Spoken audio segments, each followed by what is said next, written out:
j'espère que vous allez bien. Une vidéo ce que j'aime, toutes les petites choses que j'ai aimées ces derniers temps, mais dans un vlog. Vous avez passé la journée avec moi et on va parler de toutes ces petites choses que j'aime. Mais avant ça, je me lave les dents et je me nettoie le visage.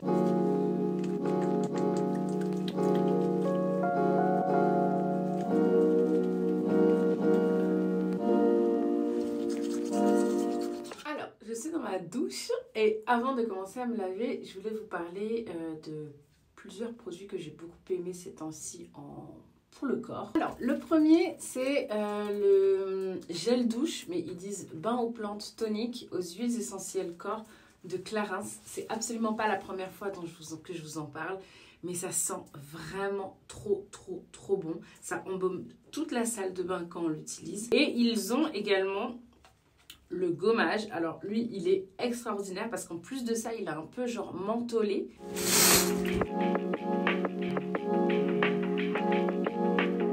Je me suis fait la remarque que je vous en avais pas parlé. J'avais fait une commande sur Vipi, donc vente privée, des sous-vêtements, donc des soutiens-gorge notamment de chez Fenty, Savage, là, la marque de lingerie de Rihanna. J'en attendais énormément parce que je me suis dit mais c'est génial, etc. Surtout au niveau des tailles et tout. Et j'ai été super déçue, vraiment hyper déçue. Et là j'ai été ultra déçue des Savage pour la simple et bonne raison que j'ai pris ma taille habituelle. Et la plupart du temps mes seins ça sortent du soutif. Et je les trouve mais pas de super bonne qualité, c'est-à-dire la forme du soutien-gorge n'est pas bien englobante. J'ai été hyper déçue. Alors, pour ce qui est des soins, donc on est vraiment sur, comme d'habitude, ce qui me plaît le plus. Je vais vous donner juste mes favoris. On a la lotion vitamine C. Là, elle est de nouveau pleine. Pour celles qui me suivent sur Insta, vous avez vu celle qui était vide. Pour la simple et bonne raison que j'ai racheté. Voilà, tout simplement. Donc, on est vraiment sur un coup de cœur. Et donc, la lotion à la vitamine C de chez Typologie, elle est vraiment géniale parce que, en fait, elle participe à l'éclat de la peau, elle enlève les taches et elle unifie le teint au fur et à mesure. Et ensuite, j'utilise un SPF pour la simple raison que tout à l'heure, je sors, donc je serai en contact avec la lumière. Il faut vraiment mettre des SPF. Donc là, je vais vous parler un petit peu de mon petit parcours SPF. Donc, j'utilisais mon très gros coup de cœur d'il y a quelques mois, mais qui m'a déçu au final. C'est en fait ce SPF de Beauty of Joseon et qui est donc de la K-Beauty. Il est vraiment bien parce que lorsqu'on l'applique, il y a l'effet glass skin qu'on retrouve dans beaucoup de produits de la K-Beauty. Et donc vous avez vraiment cette peau extrêmement lisse, extrêmement lumineuse, etc. C'est hyper impressionnant. Néanmoins, je ne trouve pas qu'elle me protège. Donc, c'est un SPF 50, normalement. J'en mets bien suffisamment. Il n'y a pas d'effet gris. Donc, vraiment, j'étais vraiment sur un coup de cœur. Je suis partie à Barcelone et mon visage a été complètement brûlé. Enfin, vraiment, je suis pas particulièrement restée au soleil très longtemps. Je me rappelle vraiment d'une matinée où j'ai lu à côté de la piscine. Et quand je suis revenue à la maison, alors que j'avais bien mis mon SPF, mon visage était complètement cramé. Là, aujourd'hui, ça se voit beaucoup moins, Dieu merci. Mais je portais un foulard et en fait, on voyait clairement la démarcation. C'est-à-dire que si vous regardez dans mes précédentes vidéos, genre en tout cas de la période autour de mon voyage à Barcelone, il y a clairement cette démarcation. Et donc, je me suis rendu compte qu'en fait, ce SPF ne me servait à rien. Ça ne me protégeait pas du tout du visage. Et la semaine dernière, j'ai reçu ce produit de chez Korres, qui est donc un SPF. Et en fait, Korres, donc si vous ne connaissez pas, c'est une marque grecque qui fait beaucoup de ses produits à base de yaourt grec. Du coup, vraiment, du yaourt grec. Et donc, qui formule les produits beaucoup pour la peau sensible. Extrêmement pour la peau sensible. Et là, donc, vous voyez, 50, j'ai testé. Ça ne me fait rien en termes de...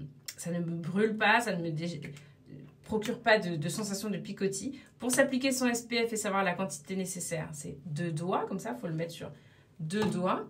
Et lorsque je l'applique, au début, on a un peu peur, comme ça devient un peu gris. Mais après, très vite, ça s'efface. Il n'y a pas de parfum, c'est vraiment parfait pour la peau sensible.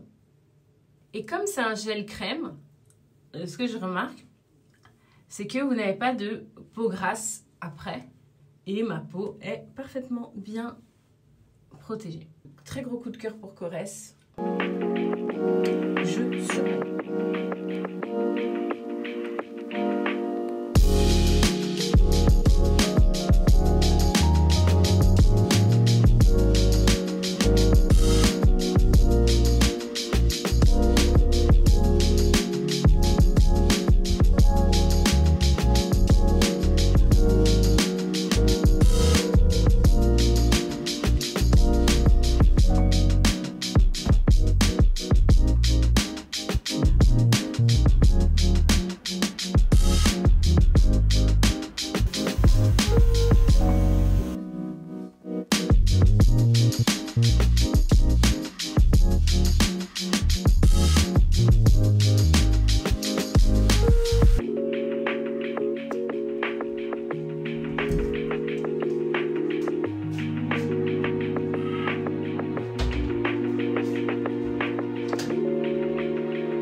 Franchement, j'en suis largement moins dépendante depuis que Mini Cerise est partie. Donc, je vais manger mes petits melons pour mon petit-déj. Et à vous parler là de tout simplement le seul livre que j'ai lu de la période. Et je suis trop contente parce que je l'ai lu en 2 jours. Aujourd'hui, on est lundi et je l'ai lu. J'ai lu quoi? Les 30 premières pages en genre 3 mois. Tout simplement parce que je ne trouvais pas le temps. Et j'ai fini les 500 autres pages, parce que là c'est 530 pages. Les 500 autres pages en 2 jours, samedi et dimanche. Je l'ai dévoré, j'ai adoré. C'est le tome 2 de François Lemaire.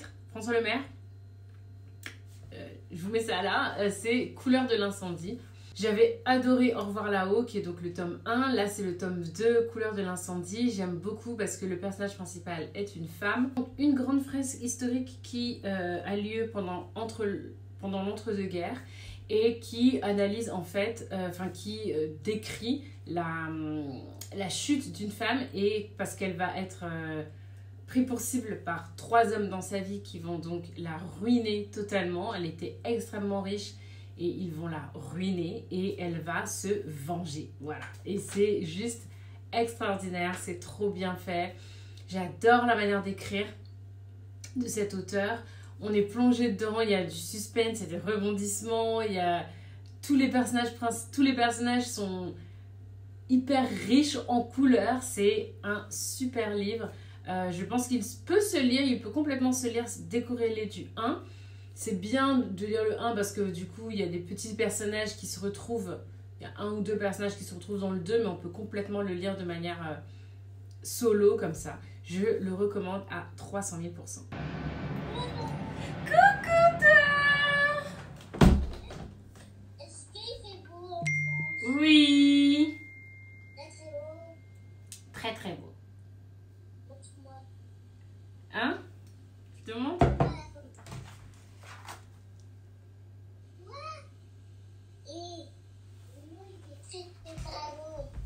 Ah vous, il fait pas beau? Elle va grandir comme ça, après elle va prendre le lit. C'est pour ça qu'elle a 2 lits. Comment elle s'appelle sa petite sœur? C'est ta cousine aussi, elle s'appelle comment?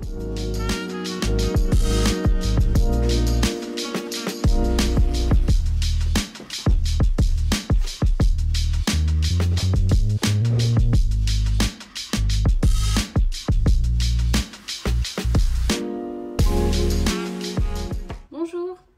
Bonjour, ça va? Oui, très bien, et vous? Ça va.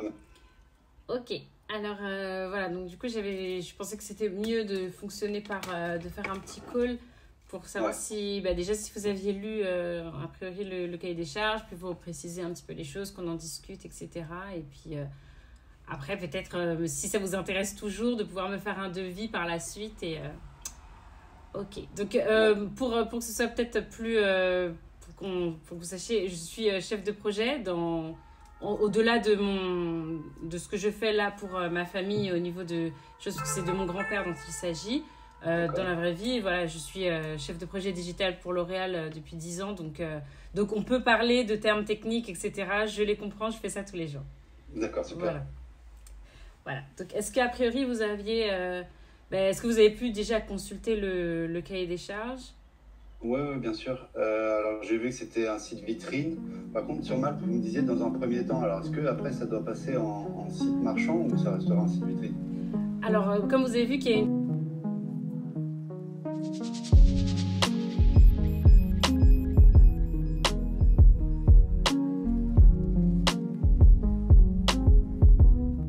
Alors, effectivement, il y a pour projet la création d'un musée pour mon grand-père qui donc est Jean Pliat. Et donc, votre très chère Cerise gère la partie création du site internet et donc s'occupe des consultations, du recrutement, du développeur qui va développer le site. J'ai fait le cahier des charges parce que c'est ce que je sais faire de mieux à titre professionnel. Et je m'occupe donc du recrutement. Donc, c'est ce à quoi vous avez assisté. Dans à peu près 45 minutes, j'ai une nouvelle consultation. Mais d'ici là, on peut un petit peu discuter. Mini Cerise est partie à Abidjan et m'a confié ses plantes. Et j'avoue que j'avais un petit peu peur à l'idée de m'occuper de plantes vertes. Mais elles ont toutes grandi et je commence à vraiment y prendre goût. C'est assez dingue d'ailleurs, parce que vraiment, je pensais pas, parce que j'ai la capacité intrinsèque de pouvoir faire mourir les plantes, c'est presque un talent. Et là, franchement, je vous montre.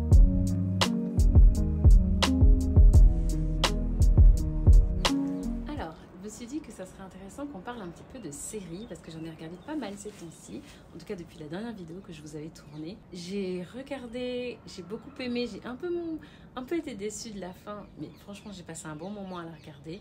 C'était À moi la nuit, toi le jour. C'est une série anglaise, un peu romantique, ouais, je vais dire clairement romantique, qui est une adaptation d'un livre, d'un roman. C'est une jeune femme qui sort d'une rupture et qui donc cherche un appartement pas trop cher et qui donc emménage dans une sorte de colocation un petit peu particulière, dans le sens où l'appartement mis en colocation n'a qu'une seule chambre, et vu que c'est un mec qui vit là-bas, qui vit dedans, et ce mec-là bosse de nuit. Et donc, il met un loyer très bas et ils vivent à deux dans l'appartement, mais ne se croisent jamais. C'est donc ça le deal à la base. Est-ce que le mec est un beau gosse? Un putain de beau gosse, évidemment. Il y a des petits couacs et il commence donc à échanger uniquement par post-it. Donc, elle lui laisse un petit post-it sur la table de la cuisine, lui répond par post-it. Sauf que du coup, les post-it sont drôles et sympas. Et en fait, ils commencent à se kiffer par post-it interposé, mais ils ne savent même pas à quoi ils ressemblent l'un l'autre, je crois. Hein. Et voilà. C'est une série romantique, évidemment. Donc, je vous dis pas comment ça évolue, mais on passe vraiment un bon moment. Et puis les accents anglais, on adore.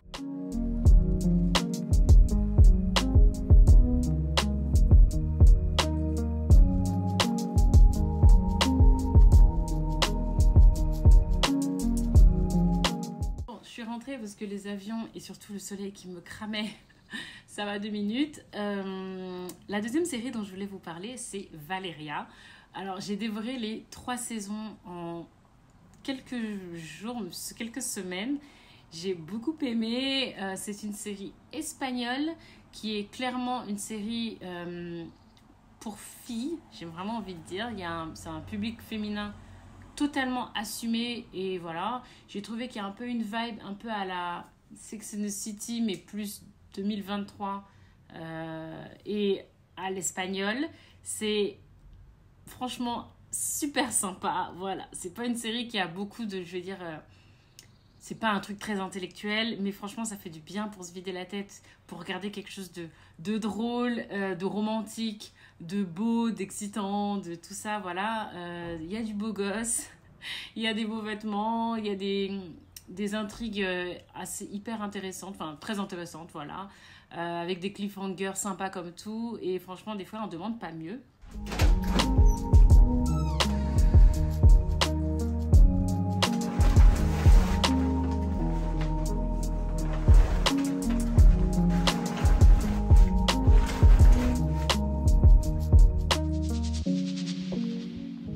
Donc cette fois-ci on est sur ma terrasse à moi, mon Dieu qu'est-ce que j'aime.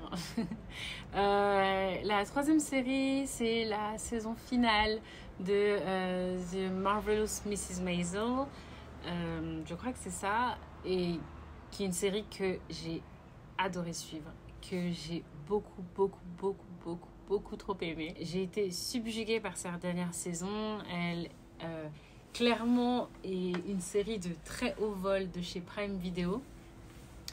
Je la recommande à toutes celles qui aiment les séries très bien écrites, très bien jouées et qui suivent sur du long terme une ascension d'une personne. Donc pour vous reciter un petit peu, Mrs. Maisel, c'est une jeune femme des années 50, il me semble, qui donc veut percer un petit peu par hasard dans le stand-up.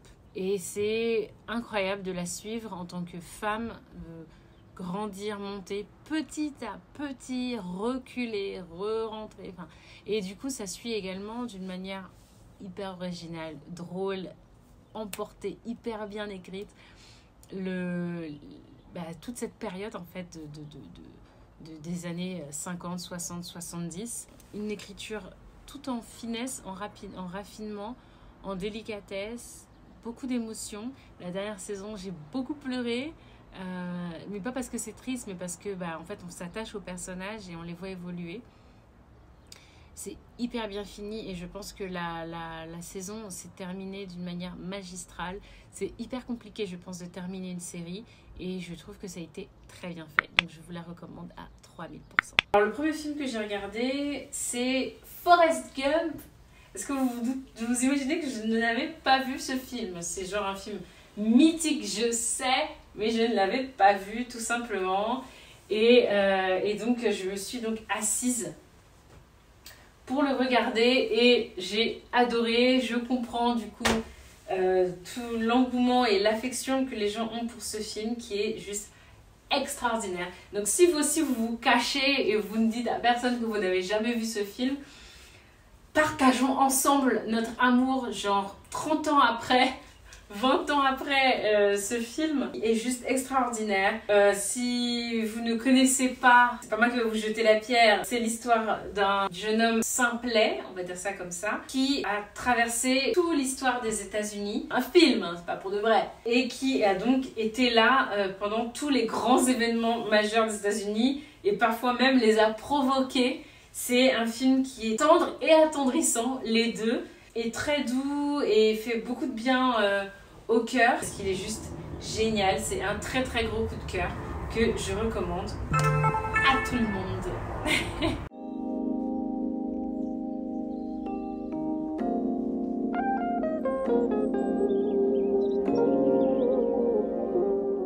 On se retrouve pendant que je me prépare à manger, me chauffe à manger, la flemme. Donc ce week-end j'ai fait des trucs en avance, déjà cuit plein de trucs, et en l'occurrence du saumon au four que j'avais fait au four, que je vais me faire avec une ratatouille. Alors je sais que les ratatouilles en conserve c'est pas bien du tout.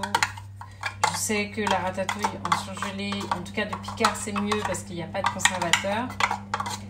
Mais la ratatouille en conserve de casse-grain, elle est trop bonne. Et vraiment, c'est mon petit plaisir. Lorsque le petit plaisir, ça devient la ratatouille, c'est que vraiment, on a grandi. Hein. Mais voilà, je l'aime trop cette ratatouille. Donc, c'est ce que je me fais pour accompagner, du coup, le saumon que je m'étais fait il y a quelques jours. Donc, je suis en train de les réchauffer et puis ensuite, je vais manger tranquillement, très certainement sur mon balcon. Ça me permet de vous parler du deuxième film, série que j'ai trop aimé. C'est Emma. Donc c'est une adaptation du livre de Jane Austen, Emma. C'est disponible sur Arte, gratuitement. Et c'est une série en 4 ou 5 épisodes, il me semble. Donc il faut aimer les films d'époque, il faut avoir aimé genre Downton Abbey, ce genre de choses, etc. Moi, clairement, je suis le public, j'adore. Emma, qui est donc une jeune fille de la bourgeoisie d'un petit village anglais, qui pense qu'elle a des compétences particulières pour être une entremetteuse, donc pour marier les gens. Donc, parce que ça a fonctionné avec sa sœur et une autre personne également, et elle se dit qu'elle a des compétences pour ça. Seulement, il se trouve qu'en fait, pas du tout, et elle va créer des problèmes monstres à pas mal de gens, et y compris à elle-même. Ça va se retourner contre elle. C'est très doux comme type de série, surtout si on aime ce genre d'époque et de films en costume, etc. Ça fait vraiment du bien. Moi, clairement, c'est ma petite Madeleine de Proust.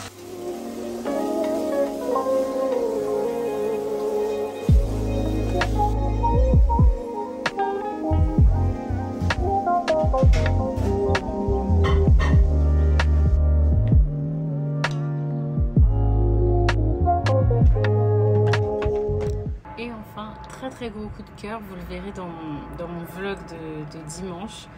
Raison et Sentiment, également disponible sur Arte. C'est en 3 épisodes, c'est également une adaptation de Jane Austen et c'est juste extraordinaire en termes de... Voilà, alors c'est pas Bridgerton dans le sens où c'est pas aussi moderne, mais dans les sensations ressenties et la chute de la fin, vraiment, j'ai adoré. C'est l'histoire de une famille, donc 3 jeunes filles et leur mère qui perdent tout suite à la mort du papa et qui vont donc quitter leur château pour aller vivre beaucoup plus à la campagne, de manière beaucoup plus modeste. Et donc les 2 grandes sœurs vivent leurs histoires d'amour, donc Elinor et Marianne, de manière complètement différente. Marianne, elle est beaucoup dans les sentiments et Elinor beaucoup plus dans la raison, beaucoup plus stoïque, et Marianne beaucoup plus de manière passionnée et charnelle. Et voilà, et donc c'est comment les 2 vivent leurs amours et donc finalement comment tout ça va évoluer. Et c'est juste génial, c'est beau, c'est touchant, c'est... Franchement, j'ai adoré, je vous conseille.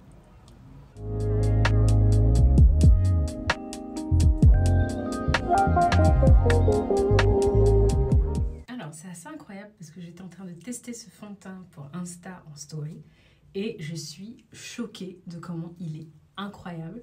Donc en fait, c'est le fond de teint NARS, le Soft Matte Complete Foundation.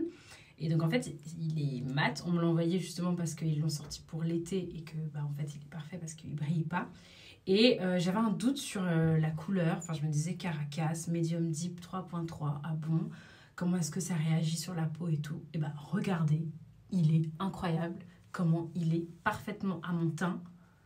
Il est mat, mais en même temps lumineux. Je suis choquée. C'est-à-dire que je l'utilise pour la première fois et il passe dans mes favoris immédiatement.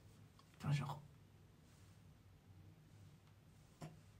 Pour ce qui est des concealers, j'en ai testé pas mal ces temps-ci parce que forcément avec mes cernes de la fin d'année, vous vous doutez bien que c'était le meilleur moyen de tester ceux qui me convenaient et ceux qui me convenaient beaucoup moins. Et celui de Huda Beauty, mais celui-là, le carré, donc le faux filter concealer, il est vraiment bien.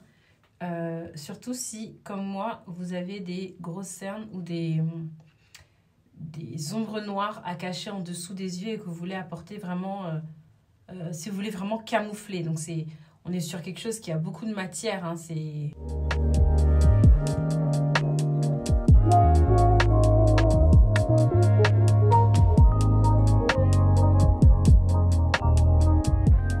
On part vraiment sur un très très gros favori, surtout là pendant l'été. j'utilise la brume The Professional Super Setter. Je crois que je vous en avais déjà parlé plein de fois. Elle est vraiment trop bien cette brume. Déjà, elle est extrêmement fine, donc il faut la mettre très près. Et elle permet de fixer le maquillage de façon durable. Et surtout, elle apporte un petit côté velouté à la peau que j'aime beaucoup. Petite astuce pour celles qui n'ont pas d'argent, parce que ça arrive aussi que financièrement, ça soit un peu chaud. Comme moi, par exemple, ce mois-ci. J'ai vu ça sur TikTok, qu'est-ce qui a le même effet que les brumes fixantes là? Eh ben, c'est les brumes d'eau thermale. En fait, ce genre de sprays sont composés en grande partie d'eau et après de trucs un peu effet lumière, etc. Et ben, si vous avez une brume d'eau thermale, genre ça, hein, et ben, ça fait le même effet, ça fait le même job. Vous finissez vous maquiller, vous sprayez un petit peu, vous attendez que ça sèche et ça ne bouge pas.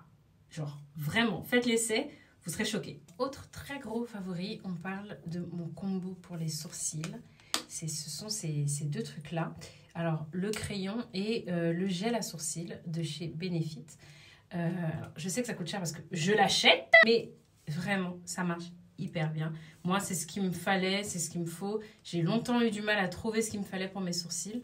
Mais voilà, ces deux-là, c'est hyper top. Et du coup, en consultant sur Sephora, j'ai vu également qu'il y avait ça en format voyage. Donc, c'est pas mal vraiment pour cet été.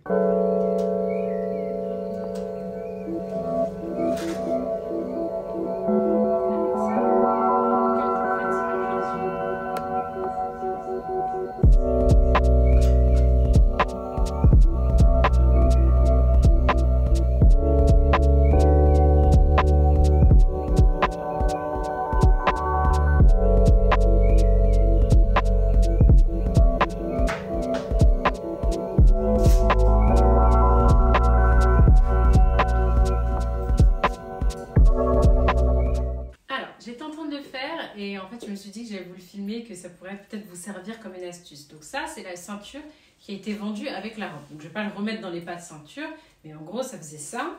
Vous voyez, l'équivalent du genre de ça. Enfin, j'allais bien l'attacher, quoi. Si vous voulez elevate your style, comme ils disent les Anglais, là, les Américains, si vous voulez avoir l'air un peu plus chic, vous enlevez donc la ceinture, surtout s'il y a des pas de ceinture comme ça, vous pouvez l'enlever. Et vous prenez une ceinture en cuir que du coup vous mettez à la place de la ceinture et en fait du coup la robe a l'air de fait moins casual et un peu plus classe et du coup la robe a l'air beaucoup plus chère. Mais c'est alors on continue. Pas que j'écrase quelqu'un ici, hein. Je voulais vous partager plusieurs podcasts, mais en vrai de vrai, il n'y en a qu'un seul que j'ai trop aimé et que je veux vous partager à tout prix. Déjà, petit disclaimer, le podcast que je vais recommander, il est en anglais. Totalement en anglais. Ça s'appelle The Shadows. Ouais, fiction. C'est une jeune femme qui s'ennuie un petit peu dans sa vie et qui fait la rencontre d'un mec. Et en fait, c'est voilà, leur histoire d'amour. Moi, je dirais plus que c'est son histoire d'amour par rapport à elle-même, comment elle s'est rencontrée au travers de cette rencontre-là. Donc, cette mise en couple, quand on se met un petit peu en couple par accident ou parce qu'on a peur d'être toute seule, etc. Et elle analyse en fait, la rencontre avec ce mec-là, l'amour avec ce mec-là, et puis voilà, je vous en dis pas plus. Ce que j'ai beaucoup aimé, c'est qu'au fil des épisodes, donc il y a 5 ou 6 épisodes, au fil des épisodes, alors en fonction des épisodes, c'est pas forcément toujours la même personne qui parle, donc c'est pas forcément elle qui parle à chaque fois. Et pour vous spoiler un peu, l'épisode 2 par exemple, c'est de son point de vue à lui, après qu'on a entendu son point de vue à elle, et c'est hyper intéressant. Voilà, c'est une série de podcasts que j'ai trouvé juste géniale. J'ai parfois un petit peu du mal avec les fictions podcasts, mais celle-ci, elle est vraiment cool. Donc, je vous la recommande vraiment. Donc, ça va être ma seule reco podcast parce qu'elle est vraiment exceptionnelle.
too close to the